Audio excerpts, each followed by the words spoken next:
जय हिंद साथियों, आज हम बात करेंगे इंडियन एक्सप्रेस के एक आर्टिकल के बारे में जिसके अंदर G7 मीटिंग के बारे में लिखा गया है। लेकिन सबसे पहले मैं आपको बता दूं G7 जो देशेस होते हैं उनके अंदर कौन कौन से देश शामिल है।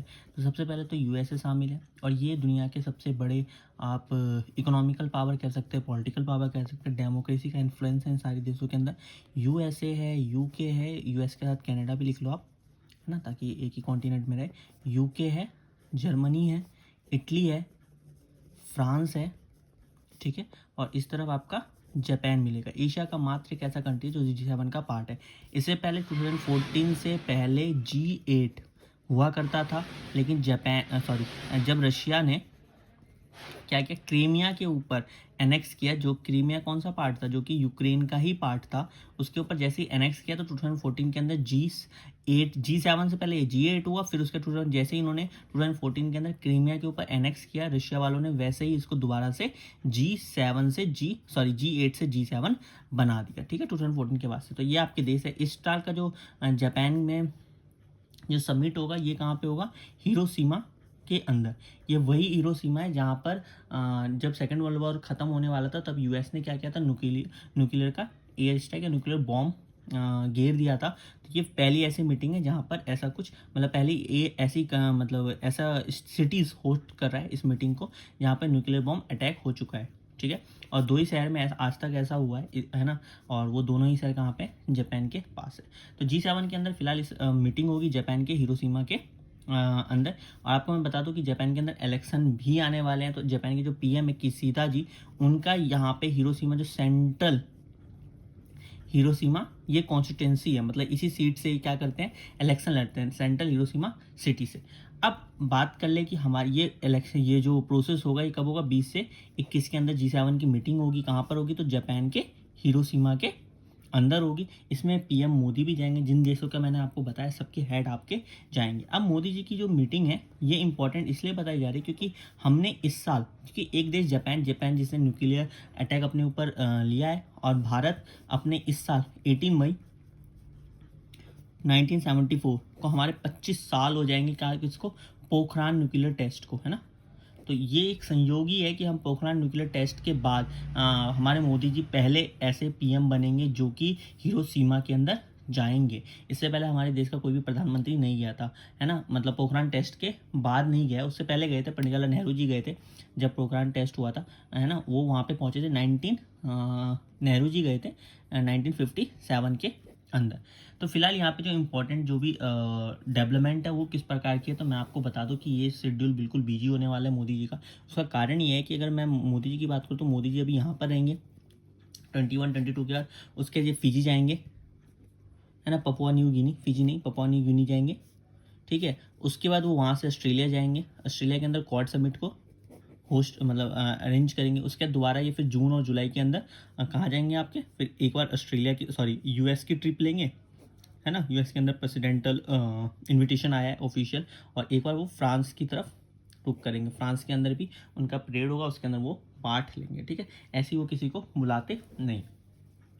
तो यहाँ पे जो हमारे लिए इंपॉर्टेंट बन जाता है और एग्जाम पॉइंट ऑफ व्यू से इंपॉर्टेंट बन जाता है वो यही है कि कैसे हम इस चीज़ को समझने की कोशिश करें। जैसे मैंने आपको बताया कि हमारे जो हमारा पोखरान टेस्ट हुआ 18 मई 1725, इस साल ये 25 ईयर सेलिब्रेट करा। उसके बाद प्रधानमंत्री जी पहले ऐसे प्रधानमंत्री बनेंगे जो कि हिरोशिमा का विजिट करेंगे, है ना। इससे पहले बॉम्ब जो गिराया गया था इसके ऊपर 1945 के अंदर गिराया गया था। 1957 के अंदर हमारे प्रधानमंत्री विजिट कर चुके थे, है ना। जवाहरलाल नेहरू जी हमारे 1957 में गए थे, लेकिन जब 1974 में पोखरान हुआ उसके बाद प्रधानमंत्री जी पहले पीएम बनेंगे जो कि यहाँ पर जाएंगे। फिलहाल जैसे मैंने बताया आपका सेंट्रल कॉन्स्टिट्यूंसी होगी। और एक जो चीज़ है जो कि इंपॉर्टेंट है वो ये है कि अगर आप देखोगे तो बेसिकली जैसे मैंने आपको बताया कि अगर आप, और भारत एक मात्र ऐसा देश है जिसने एनपीटी पर नॉन पॉलिफिकेशन ट्रीटी पर कोई साइन नहीं किया है। पॉलिफिकेशन ट्रीटी ऐसी जी हम न्यूक्लियर बॉम्ब नहीं बनाएंगे ऐसे करके, तो भारत एक मात्र ऐसा दुनिया के अंदर ऐसा कंट्री है जिसने एनपीटी पर साइन नहीं किया। तो ये देखना बड़ा दिलचस्प होगा, है ना। इसीलिए चाइना बार बार हमारे ऊपर उंगलियां भी उठाता है, इसलिए वो हमें मिसाइल टेक्निक सब। लेकिन भारत एक बहुत ही जिम्मेदार कंट्री है, इन्होंने कभी ऐसे धमकी वमकी वाले काम नहीं करता है। ऐसा वर्ल्ड लेवल के अंदर ये पूरी हमारी इमेज बनी हुई है जो कि एक अच्छी इमेज है, ठीक है। उसके अंदर बता दो आपको G7 समिट के अंदर पास्ट के अंदर अब मोदी जी इससे पहले भी G7 समिट अटेंड कर चुके हैं।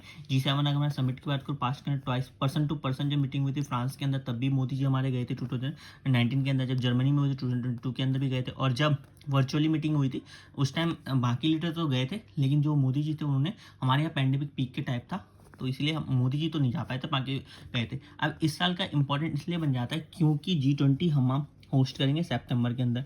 ये पूरा कार्यकाल 1 साल का है, तो हमारा 2021 के अंदर हमारी पूरी प्रेसिडेंटी मिल गई थी, तो इसका हम 2022 के अंदर और 2023 सितंबर तक इसे हम होस्ट करेंगे। तो जो पीएम और प्रेसिडेंट हाई लेवल की जो मीटिंग होती है वो सितंबर महीने में होती है। तो यहाँ पे ये इंपॉर्टेंट है क्योंकि G20 क्या कर सकता है, G7 क्या कर सकता है, इन्फ्लुएंस बना सकता है इंडिया के ऊपर कि आप G7 का क्या करें। G7 जो जो टॉपिक डिसाइड करता है या फिर एक सहमति बनाता है, जैसे यूक्रेन का युद्ध हो गया है ना, ये एक इम्पॉर्टेंट बन जाता है। तो ये कहीं ना कहीं ऐसे कुछ टॉपिक है जो कि आप G20 के अंदर डिस्कस करें।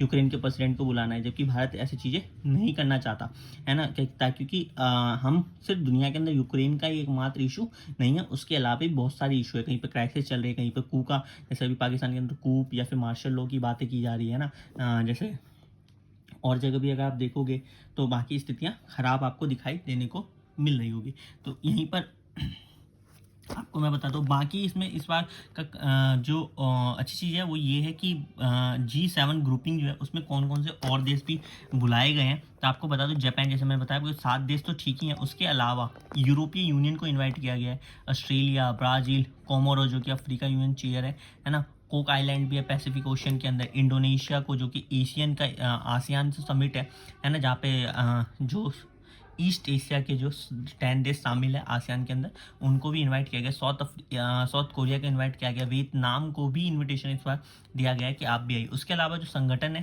वो UN है, IMF है, वर्ल्ड बैंक है, WHO, WTO है, तो इन सारे संगठनों को इस बार इन्विटेशन दिया गया है।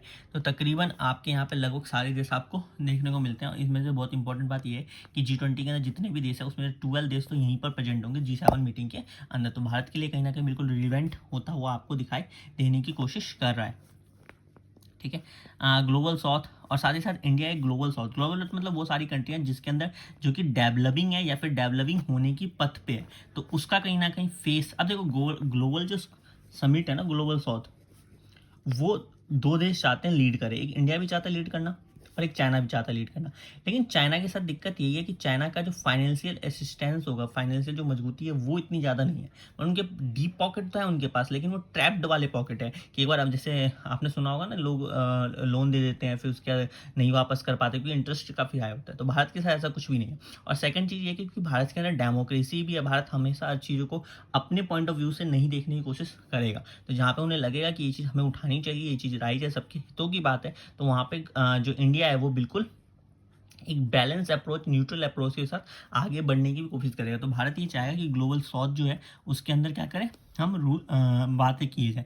अब जैसे मैंने आपको बताया कि यहाँ पर जो सबसे बड़ी दिक्कत क्या है कि आपको याद होगा जब जयशंकर जी रायसीना डायलॉग के अंदर ऑलरेडी बोल चुके हैं कि रूल बेस्ड ऑर्डर हमें मत बताइए, वो रूल बेस्ड ऑर्डर कहाँ पे था जब अफगानिस्तान पर मतलब US ने अटैक कर दिया, ईरान के अंदर अटैक हो गया है ना, तब तो ये रूल बेस्ड ऑर्डर आपका कुछ दिखाई नहीं देता था। उसके जैसे आपको याद होगा इंडिया की जो ज़मीन है पाकिस्तान ने ऑक्यूपाइड कर रखी है, चाइना ने भी ऑक्यूपाइड कर रखी है, तब उस पर आपका रूल बेस्ड ऑर्डर था कहाँ पे। तो कहीं ना कहीं ये सारी चीज़ें हमें देखनी पड़ेगी। जैसे मैंने आपको बताया, तो जापान के अंदर G7 मीटिंग के अंदर ये सारी हेडलाइन होने वाली है, रूल बेस्ड इंटरनेशनल ऑर्डर की बात होने वाली है, लेकिन इंडिया फिर वही कहेगा कि उस टाइम रूल बेस्ड ऑर्डर कहाँ पे था। और ऐसा कोई मतलब ये सब कहने के लिए टर्म है, ऐसा कुछ लिखित डॉक्यूमेंट में कभी हमें दिखाई नहीं देता। जैसे मैंने, और इसमें इंपॉर्टेंट क्या है, जैसे न्यूक्लियर, यूक्रेन का एक इशू हो गया, न्यूक्लियर डिटर्मिनेशन का जो नॉन पॉलिफिकेशन जैसे NPT, उसके बाद इंडो पैसिफिक जो फ्री हो, ताकि हर कोई यहाँ पे बिजनेस और ट्रेड कर पाए, कोई सिर्फ एक देश अपना प्रभुत्व जमा नहीं पाए, जो कि